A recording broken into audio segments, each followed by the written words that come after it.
رب محمد صلی اللہ علیہ وسلم نحن عباد محمد صلی اللہ علیہ وسلم اللہم رب اشرح لی صدری ویسر لی امری واحلل عقدۃ من لسانی یفقہوا قولی اللہم رب یسر ولا تعسر وتمم بالخیر وبک نستعین یا فتاح یا فتاح یا فتاح اللہم افتح علینا حکمتک ونشر علینا رحمتک یا ذا الجلال والاکرام۔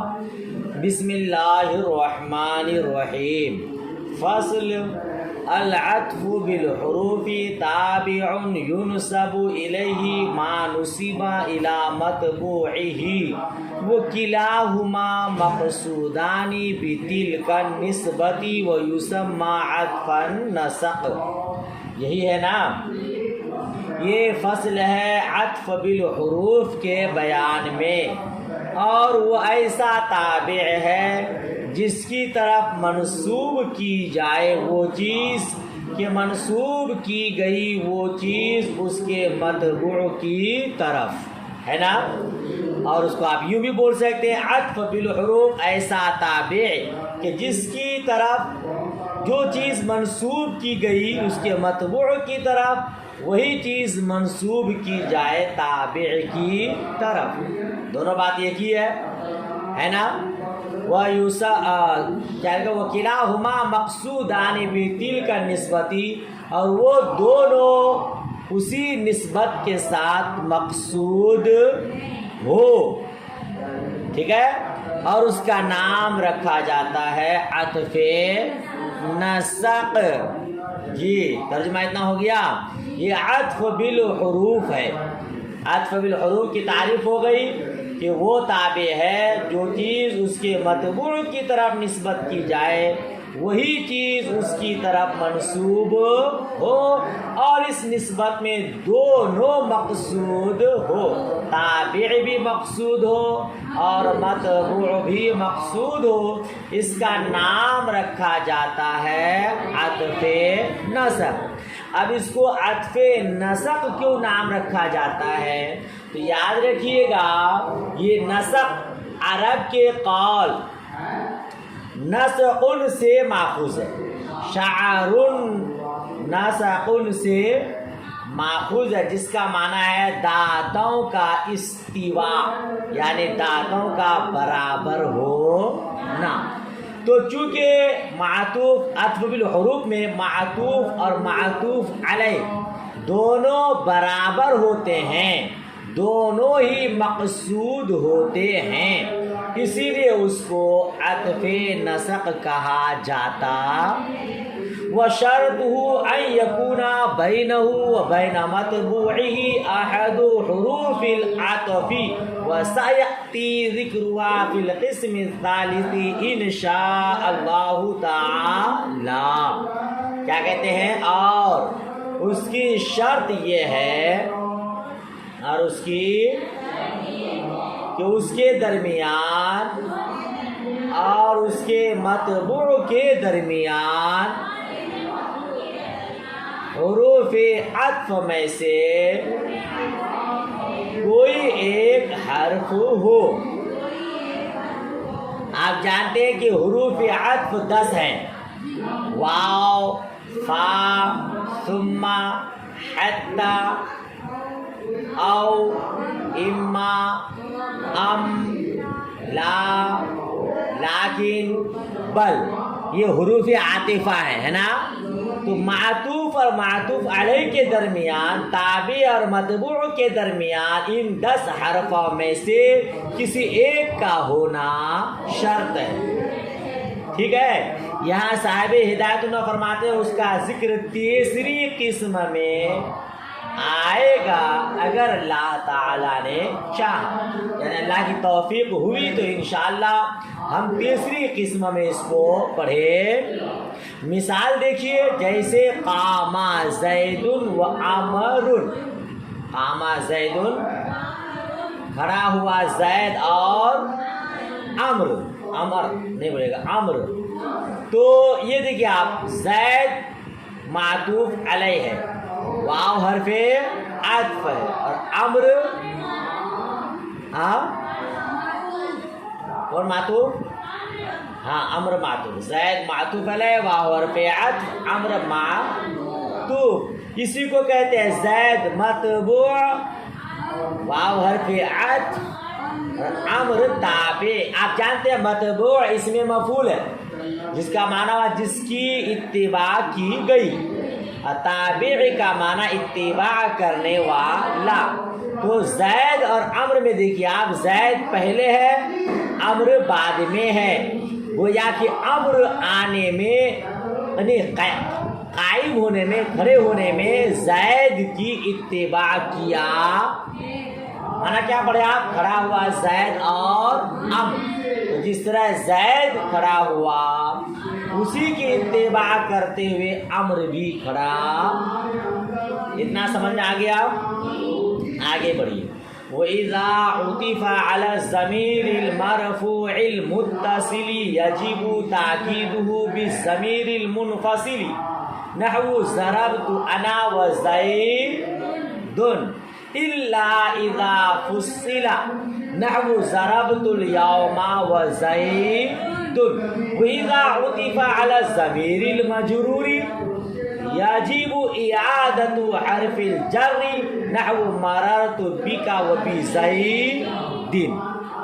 اچھا کیا کہتے ہیں؟ اور جب عطف کیا جائے ضمیر مرفوع متصل پر تو اس کی تاکید ضمیر منفصل سے واجب ہو جاتی ہے یا ہو جائے گی. جیسے ضربت انا وزید. ضربت انا وزید میں دیکھیے آپ ضربت تا ضمیر مرفوع متصل ہے اسی پر زید کا عطف ہے. تو اب انا ضمیر منفصل سے اس کی تاکید لائی گئی لہذا اب زید کا عطف ضربت تا ضمیر مرفوع متصل پر انا کے ذریعے ہے. ٹھیک ہے نا. پھر آگے کیا کہتا ہے؟ مگر جب کہ فصل کیا جائے.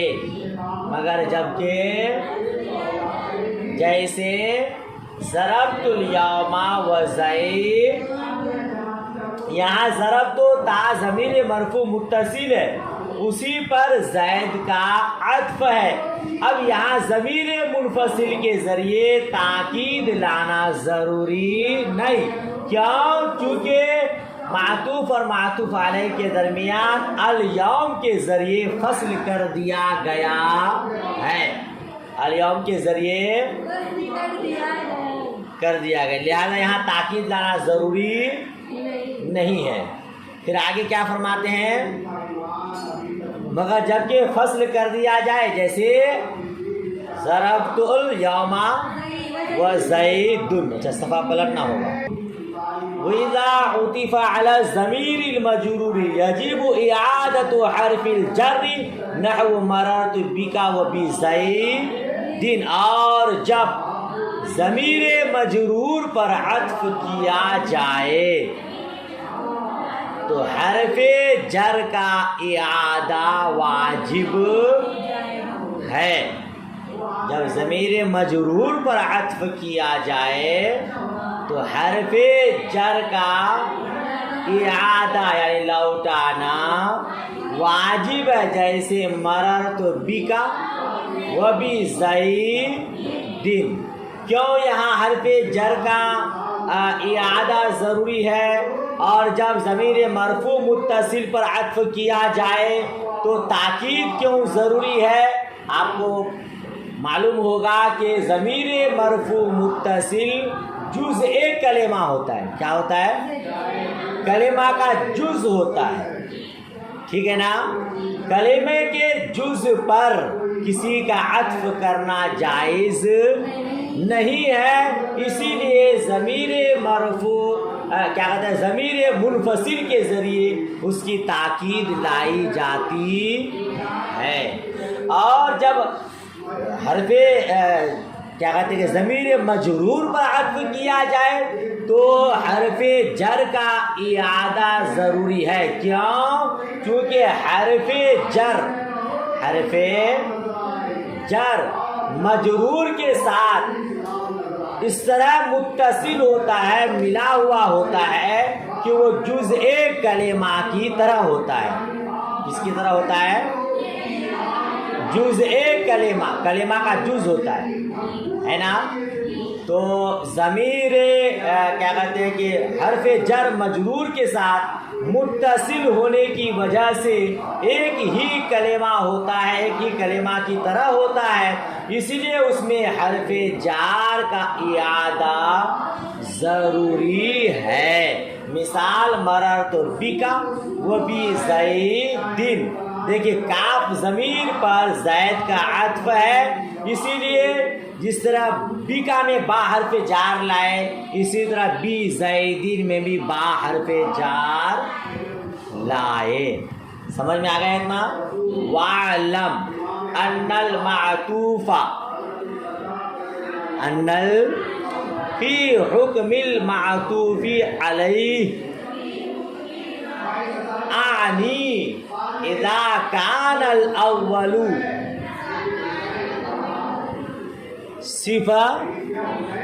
صفة لشيء أو خبرا لأمر أو صلة أو حالا فالثاني كذلك. کہتے ہیں وَعْلَمْ اور جان لو.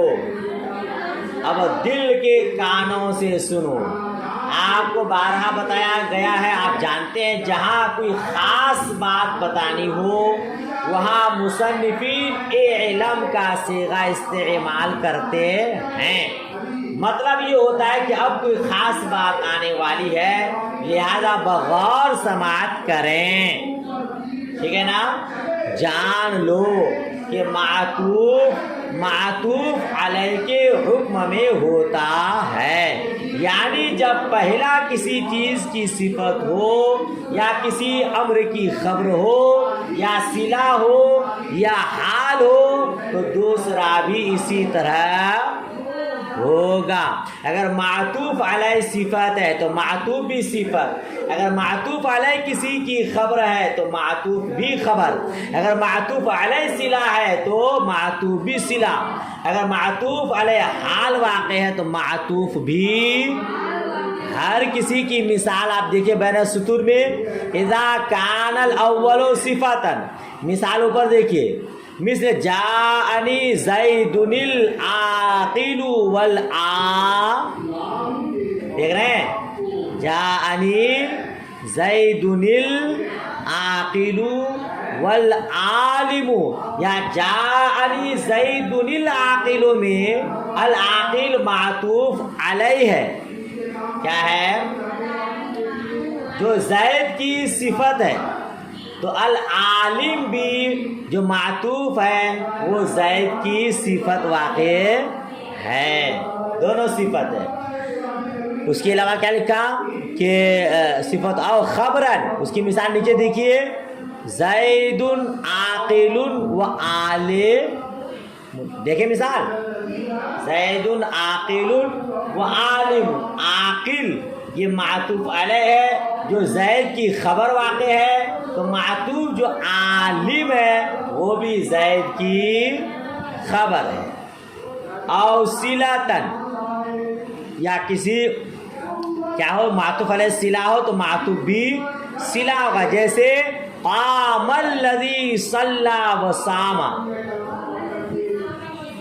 ہے بین سطر میں قام الذی صلی وصام، کھڑا ہوا وہ جو کہ نماز پڑھا اور روزہ رکھا، یہ اس کا معنی ہوا. تو صلی یا الذی کا صلہ واقع ہے معطوف علیہ، تو ساما جو معطوف ہے وہ بھی صلہ واقع. او حالن کی مثال دیکھیے بین سطر اوپر جاءنی زید مشدودن و مضروبا. یا مشدودن معطوف علیہ حال واقع ہے تو مضروبا معطوف بھی حال واقع ہے. ٹھیک ہے، تو معطوف علیہ کا جو حکم ہوگا وہی معطوف کا حکم ہوگا، یعنی معطوف علیہ اگر صفت واقع ہے یا خبر واقع ہے یا صلہ واقع ہے یا حال واقع ہے تو معطوف بھی اسی طرح ہوگا، ٹھیک ہے۔ وَالضَّابِطَةُ فِيهِ أَنَّهُ حَيْثُ يَجُوزُ أَن يُقَامَ الْمَعْطُوفُ مَقَامَ الْمَعْطُوفِ عَلَيْهِ جَازَ الْعَطْفُ، اور اس میں ضابطہ یہ ہے،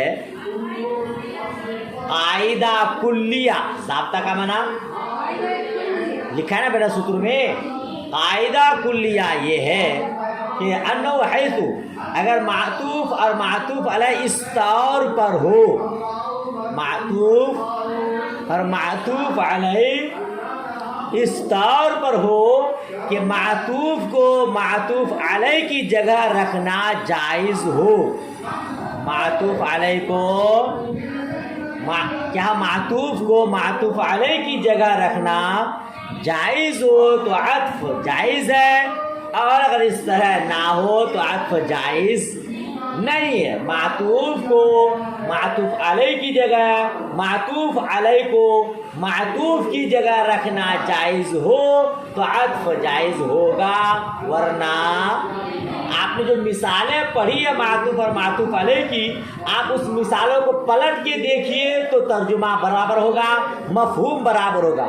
ایک مثال آپ نے پڑھی، جانی زید العاقل والعالم، پڑھے نا آپ نے میرے سطور میں، اگر آپ پڑھتے ایسے زید جانی زید العالم والعاقل تب بھی برابر ہے، ٹھیک ہے نا، تو وہاں پہ عطف جائز ہوگا۔ آگے کہتے ہیں والعطف علی معمولین عاملین مختلفین جائز، اور دو عاملوں کے معمولوں پر عطف کرنا جائز ہے، دو مختلف عاملوں کے دو معمولوں پر عطف جائز ہے، اگر معطوف علیہ مجرور مقدم اور معطوف اسی طرح ہو۔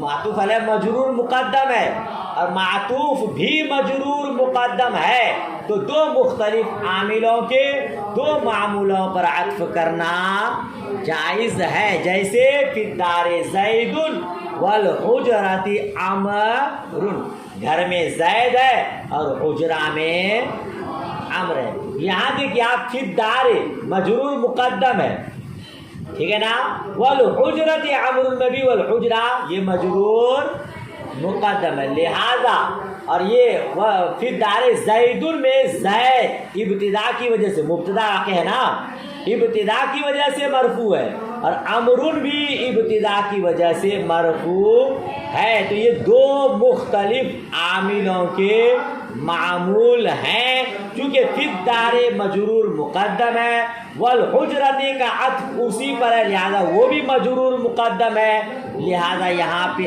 عطف کرنا جائز ہے۔ وفی ھذا المسألۃ مذہبان آخران، اور اس میں اس مسئلہ میں دوسرے دو مذہب ہیں، وہما ان یجوز